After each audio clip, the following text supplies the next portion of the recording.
इस बार सुजलॉन का नंबर जो है हमारे कार्यक्रम में काफ़ी पहले आ गया। तो सुजलॉन में सर कुछ हो तो रहा नहीं है क्या ही किया जाए, देखते देखते फिर से 50 पे आ गए, बताइए। और लग नहीं रहा था इस बार कि 50 तक आएगा, जब लोग कह रहे थे कि नहीं फिर से 52-53 के लेवल देखने को मिलेंगे। पर सर क्या ही बोला अब जाए मैं जी सर जी।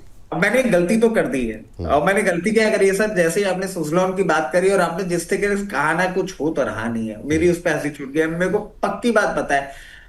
अब सर उन वो लोगों को पिछली दुख बार जरूर लोगों ने होती है। कहा भी कि मतलब यहाँ हमारी मतलब जो है जान निकली जा रही है, आपको हंसी आ रही है जी सर। बट मैं एक चीज बताता हूँ सर, मतलब ये मैं इसलिए नहीं कह रहा हूँ, आप कभी बोलेंगे ना तो मैं अपना वो भी शेयर कर सकता हूँ सर। मेरी खुद की भी पोजीशन है, इसको आप एक डिस्क्लेमर भी मान के चलें, मेरी खुद की भी पोजीशन है। तो आप ये ना सोचें कि आप फंसे, मैं भी हूं इसमें। बट हाँ, एक फर्क सिर्फ इतना सा है, आप सोचते हैं आप फंसे हुए हैं, मैं सोचता हूं मैं इन्वेस्टेड हूं।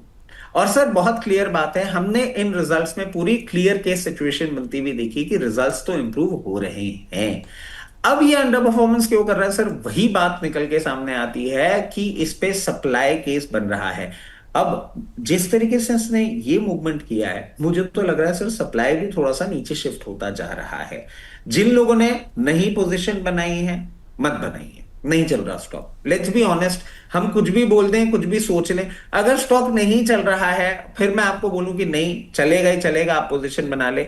जिन लोगों ने नहीं बनाई है, मत बनाइए। हम्म। अब करना क्या है, जिन लोगों ने बना रखी है, आप मान लीजिए कि आपके पास नहीं है धैर्य, तो आपको कहीं भी पहला लेवल दिखा सकता है 56, और 56 के बाद 60-61 लेवल्स, आप वहां पे निकल जाइए।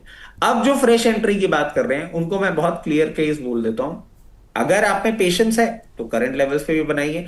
अगर पेशेंस नहीं है तो इसमें पोजीशन सिर्फ तब बनाइएगा जब 61 रुपए के ऊपर एक क्लोजिंग करे, क्योंकि उसके बाद आपको हायर लेवल्स पर जाता हुआ दिखेगा। The stock is not performing, the company is good, but अगर प्राइस नहीं परफॉर्म कर रही तो फिर हम भी एक्चुअली कुछ इस पे कर नहीं सकते। हायर लेवल्स पे सप्लाई है, बट ये मत सोचिएगा कंपनी फंडामेंटली खराब है। रिजल्ट्स ने हमको बहुत क्लियर केस दिखाया था कि कंपनी में अभी भी बहुत जान बाकी है। हम्म। तो